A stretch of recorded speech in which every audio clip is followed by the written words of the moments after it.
Hello, everyone. Let me come close so you can see my beautiful face. I'm gorgeous, right? Anyway, hello. So, today, what I'm going to do is a brief interview with a survivor of female genital mutilation. She's like my little sister. Oh, she can actually be my daughter because I'm 20 years older than her.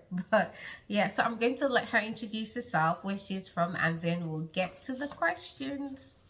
Hi everyone, my name is Bilkisu, and like Efe, I'm originally from Sierra Leone, West Africa, but I moved to Germany when I was 5 years old, so I almost lived my entire life in Germany. And now I'm 30 years old. I came to the US for vacation, and I got the opportunity to visit Efe. She invited me in her home, and yeah, Efe and we are in contact for now almost 3 years online. So it is really nice to meet her and to talk to her in person and just chat about everything, about life, and enjoy time together. Yeah, I'm so happy to meet Bilkis in person. Wow, it's been 3 years? I thought it Almost. was a year ago. No, I think it was like December 2020 when I Oh, watched your YouTube wow. video and I posted a comment and you answered and we Oh, exchanged numbers. wow. It's been almost 3 years. Yeah. Yeah. So you see what happens, how important it is to treat people with love and kindness and respect, because you never know where you will land. You never know who you're going to meet in person, or when God will use that person to be a blessing to you. We're not talking about ourselves, but imagine if I had been nasty to her and today I would not have been blessed by her presence here, and vice versa. So we just have to treat each other with all the love we can give. So let's get to the questions. All right, so Bilkisu, how did you find out about FGM? Yeah, as for me, I was caught when I was 8, but it was the medicalized way of being caught, so I didn't have an awareness basically what happened to me. And yeah, I actually realized what it means when I was around 13 or 14 years. It was during sex education in school, where you are taught the anatomy of the genitals, including the vulva of a woman. And yeah, it was a bit, to be honest, confusing for me to see that. And that was the first time that I, let me say, acknowledged my own body parts. And I went home after school very excited to have learned about genitals and wanted to just check on my own genitals. And I looked down there and realized that certain things are missing. And it gave me like a shock. And this was the first time I connected what happened to me at 8 with what it means. And I still remember I had like a sad feeling, like, oh wow, this is actually not good. This is somehow evil. But I didn't really know what to do with that. So I just acknowledged it for the first time and put it away in my mind again. Yeah. So you said you were 8. You moved to Germany when you were 5. So was it done in Germany? No, so I moved to Germany with my mom and my brother, and I have a lot of family at home, including my father when he was still alive. So we went regularly to Sierra Leone to visit, and it was during my first visit back home when the war was ceasing, and it happened in Sierra Leone, basically. So tell me, because I'm from Sierra Leone, I've never heard of a medically performed FGM that's performed medically. Yeah. So they took you to a hospital? Yeah. So I was 8. I had basically no idea what's going to happen. I was told I have to go to the hospital to get a vaccine, and I went there with one cousin of mine. She was way older. She was almost 20, and a cousin of my mom's. She was like 14, 15 in the hospital. And then there we met up with 2, 3 other girls from other families, and they were around the ages of, I think, 14 to 16. So I was the youngest, and I was accompanied by my mom, and the other girls went basically alone. So we stayed in the hospital for, I think, over a week. So the operation was done at the first day, and I had like anesthesia, so I didn't feel the pain. But it wasn't explained to me, so I had no idea what happened to me. So, was it done by a male or female doctor? It was a female, and to be honest, I'm not sure she was a The doctor. I think she maybe she was a nurse, or maybe she was a doctor, because she was also delivering a baby. Maybe she was a during that midwife. week. She could have been a I think midwife. she was a midwife, Yeah. because during that week that we were there was a pregnant woman delivering a baby, and she had the woman Okay. giving birth. So. Wow. I'm from Sierra Leone, and this is no. I just learned something. I didn't know that. I know like some of the tribes in Sierra Leone, like the Sosos. They do it in homes. They don't do it like the Mendes do it, or the Timinis, the Limbers. They take the kids, the girls, to the forest. Yeah, they do it at their homes. So I didn't know. We need to talk more about that. Yeah. All right. So my second question to you is, how did you cope when you found out that you had undergone FGM? I think I didn't really cope for a very long time. I acknowledged what happened when I was around 13 or 14, and then I just pushed that thought away because I didn't know how to deal with it. And I started really working things out in my late 20s, around the age of 26. So I started really seeking help, medicalized help. I had surgeries, for example. I started really to feel the emotions, because for a long time I was like dissociating with my feelings, and I didn't have the best connection to my own body. So when the pain hit, it really hit. So I became very emotional, angry, and I was for a long time not in a good state, like mental state. Yeah. I felt very depressed and overwhelmed. So I also tried to confront my mom, but that didn't work out so well. And I started also therapy. That helped me a lot. And I just let the emotions flow. So I cry a lot until today. I do cry a lot. It's needed. We need to cry. That's part we of the do. healing. For me, I always say the tears cleanses the soul. Yeah. You need it when you've gone through trauma like that, and you just bottle things in, especially if the one person or the people who've got the answers that you need just sweep everything under the rug and tell you, well, it was done to me. It's part of a culture, even though it's not a healthy cultural practice. It's not a healthy, no quote, it's not a healthy cultural practice. You know, you tend to, it's like you're alone in the world, even though according to statistics, there are over 200 million women like you and me, girls and women who've undergone FGM. So I understand your frustration. And for me, mine was different because my mom didn't undergo FGM. Yeah. So I didn't have anybody to talk to as my father's wife at the time, my stepmother at the time. But it's really frustrating, you know. Yeah. You learn about your body, and not in a good way, because you realize that something went wrong somewhere. Yeah, and the thing is, nothing was explained to me ever, so I had to figure it out by myself. And I knew about FGM in my teens, so I made my own research.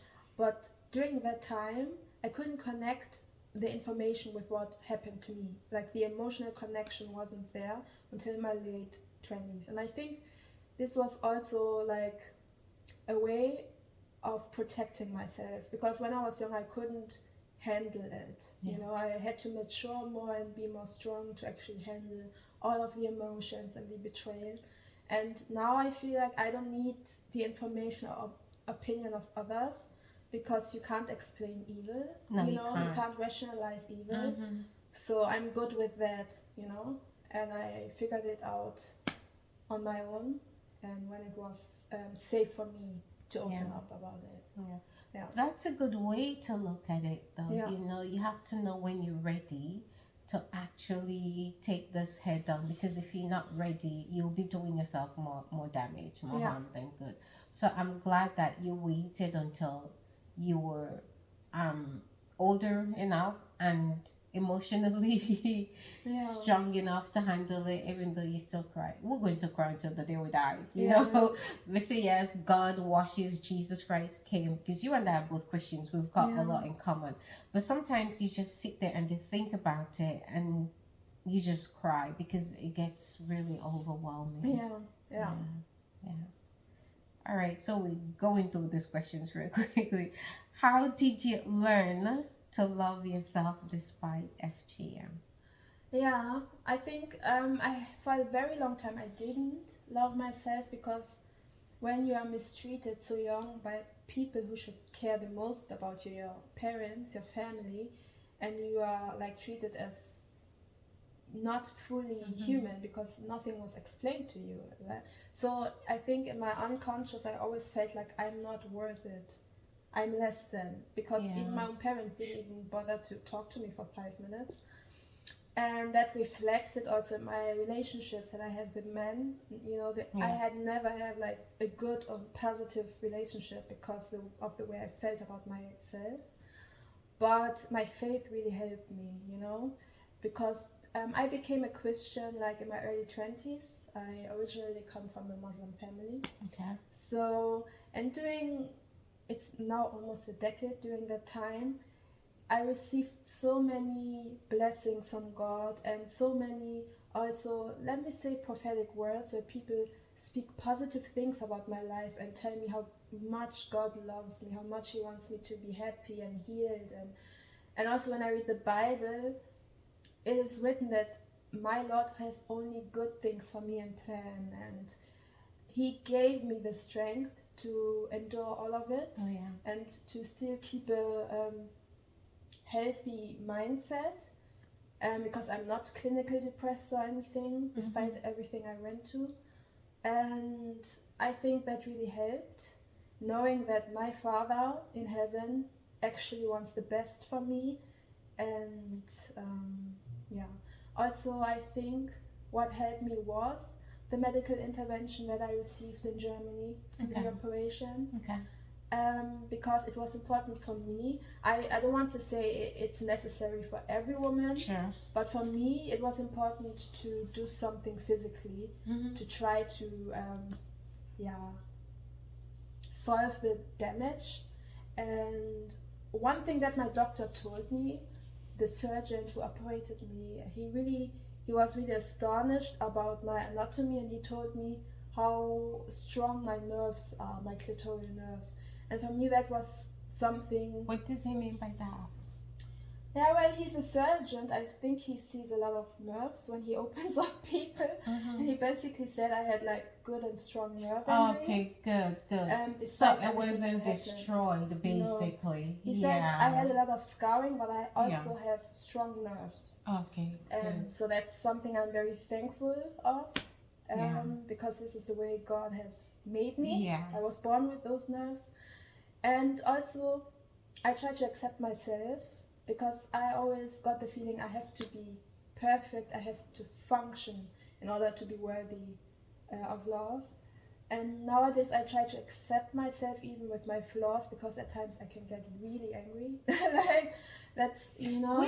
We could be twins. When I get angry, run away from me. Yeah, and this is something I have to just tell myself, you know, my anger comes from somewhere. It's not just random anger, and I have to accept the fact that this is the way I react certain times, and I can try to better myself, but it doesn't mean that I'm a bad person.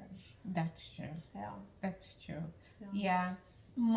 I don't know if you've ever heard people say we are shaped by our circumstances. Yeah. Yeah. And for you and me, having gone through this very traumatic event in life, it actually shaped our thinking. Yeah. Because I grew up, minus the fact that I was told I'm ugly because of my skin color. Yeah. But yeah, going through FGM and also surviving rape, it shapes the way you think about the opposite sex, the opposite gender, especially the ones in whom you're in a relationship. You know, sometimes you don't even know, should I love this person, or do they really love me, as they say? For me, you know how we casually throw that word, I love you, and sometimes you wonder, But yeah, our circumstances were shaped by what we've gone through. And I'm just happy that you are getting better. You recognized your, I don't call those things weak. People say weaknesses and strengths. I don't have weaknesses. I have challenges. I call them challenges because for me to even say, oh, I've got a weakness, to me, it tells me something that, because I know the Bible says, in his love, his strength is made perfect in my weakness. Yeah. So that's a different kind of weakness. But what we're talking about here, these are challenges, something that we need to work on. Yeah. And so I'm just thankful that you discovered the areas that you need to work on. Yeah. And I just hope that everybody, if could you imagine if the world, everybody could discover their challenges or Yeah. weaknesses, the world would be a better place. Yeah, But definitely. so before we talk about the last question, what's the relationship like with your mom? I think it's getting better. It's not easy for me because, to be honest, I really love this woman. You know, it's not like I see her as an evil or bad person because I know what she has been through, and I know that my story compared to hers is really minor. So she's a victim of her own circumstances, and I think for her she didn't make it out yet. She's still in this mindset, and I personally think she's not even convinced that FGM is right, but I think she never had the chance to think differently, you know. Okay. So I do love her. I know she loves me, and I'm praying for her. I'm praying for her that she can come out of it, that she can ask God to help her, because at the end of the day, it's about that, you know. Yeah. She needs forgiveness from God. She doesn't need my forgiveness. She needs the forgiveness of God.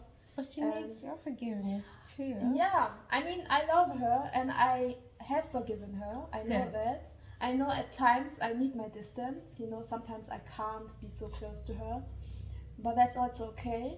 You know, and we are on a good path, I think. That's good. Yeah. Yeah, because you can't rush your healing process. Yeah.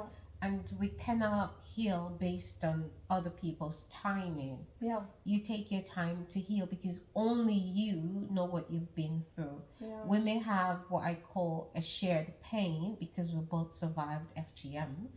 Yours is different from mine because mine, there was no anesthesia, nothing like Yeah, I know. that. Raw pain, I would never forget. Yeah. But we still have a shared pain. Yeah. And I'm not going to say, oh, Bilkisu, this happened to you over 20 years ago. Get over it. You know how people tell survivors of rape, oh, get over it. Yeah. You'd never tell someone that. No. You know, that's like looking, it's a suicidal statement. Yeah. Because you can't tell me to get over my pain or rush to heal because it makes you feel uncomfortable. That's the thing. Most people just feel uncomfortable about other people's pain. You know, just because you haven't gone through it doesn't mean I have to rush through my healing process. Yeah. I don't know if it makes sense. It makes sense. Yeah. It does. Yeah. So, do you have any advice for? So, what I want you to do, if you don't mind, the advice that you've got, you can say it in English because you're multilingual. Yeah. You could say it in Creole Okay. and then say it in German. I will try. Yes.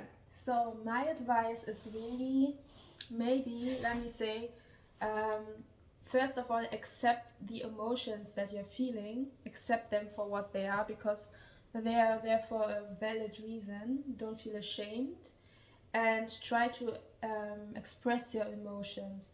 Therefore, try to talk about it. Not to foresee you get for talk to everyone, everybody know, but therefore try to find your own person you can talk to, or pray, talk to God, Papa. Try to talk about it. And in German I would say, ja, versuch einfach wirklich deine Emotionen freien Lauf zu lassen. Du kannst so laut schreien, wie du willst. Du kannst vielleicht auch den Schmerz raustanzen. Du kannst es aufschreiben. So you can write about it. You could pray or sing about it. You can just scream. Just try to get it out of your body, out of your system in that moment, because it will always be with you in some way. But they say the body keeps the score, and that's right. And you have to try to find a way to release some of the pain and the emotion from your body. First, you have to acknowledge it in your mind, and then your mind has to be connected to your emotions and your heart, and then you have to release it. And there's no negative about it. If you scream or shout, that's not negative. You shouldn't punch anyone, that would be negative, but everything else is valid. Just find your way to express yourself, and just to know that you are your own person. You are not only part of a tribe or culture, because you are unique and you have the right to express how you feel. Yeah. Oh wow. I'm just looking at her like she's multilingual. She spoke English, she spoke Creole. The Creole was And not then that good though. she said God Papa. What? Oh, Papa God. No, it's good. It's good. God Papa. I'm just sitting here looking at you like, oh my gosh, I want to be like her when I grow up. She speaks fluent English, Creole, and then German. So we want to hear from you. Do you have a YouTube channel?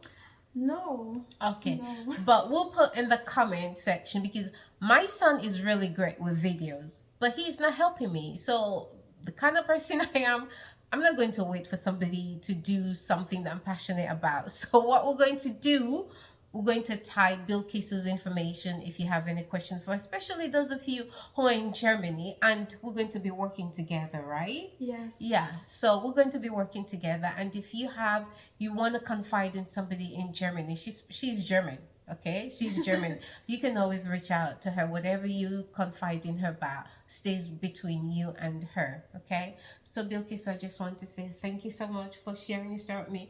I learned that, oh my gosh, I didn't know that in Sierra Leone they actually take girls to the hospital to do FGM. I thought it was always in the bushes or in the homes, but we need to talk they did about it back that. then. It's over 20 Yeah, years back ago. then. Before But the law was established. It was 2002. that law doesn't work. So Because they still torture these girls. But Mm-hmm. yeah, that's something I learned. So thank you so much. You're welcome. It's actually interesting now we can talk about our pain and not cry. And it's not because the wound is not there. It's there, but it's healing. Yeah. And that's how you know that God is working, when you no longer can cry when you talk about your pain. It's not that the pain's no longer there. It's still there. But God is healing. God's working on you. Amen. So thank you so much. Thank you Love for having me. Love you. And thank you for coming. Thank you for coming. We had a great time in Washington, D.C. She paid. I'm going to tell the world. We went to D.C. yesterday. First of all, she got ice cream. Maybe this size in a cup. She paid $8. But it was good. It was good Yeah. ice cream. Tell yourself that. And then she paid $15 for a lousy hamburger. $15 for a hamburger. And she said, well, I'm on holiday, so I'm here to spend my money. So America is happy you came and you spent $15 on a lousy hamburger. I would never spend $15 on a hamburger. But yeah, it was great spending time with you yesterday. So this is all we've got for you. We'll love to hear from you. So put your comments down in the comment section. Bye-bye. Bye. Ta.